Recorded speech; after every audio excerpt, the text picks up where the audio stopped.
আসসালামু আলাইকুম, সবাই কেমন আছেন? আশা করি ভালো আছি। আজকে আপনাদেরকে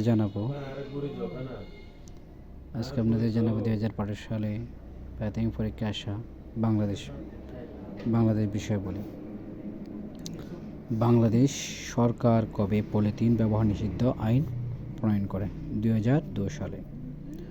সরকারি ভাষা হিসেবে এদেশে ইংরেজি ভাষা ব্যবহার শুরু হয় কোন সন থেকে? 1835। পূর্ববাংলায় যুক্তফ্রন্ট কত সালে গঠন করা হয়? 1953 সালে। কোন মোগল সম্রাট জিজিয়া কর রহিত করেন? আকবর।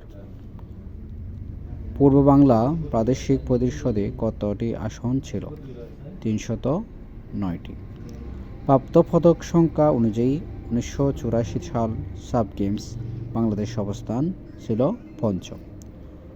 রাজশাহী বিশ্ববিদ্যালয় প্রতিষ্ঠিত হয় 1953 সালে। গোড়াশাল সার কারখানার উৎপাদিত সারের নাম ইউরিয়া।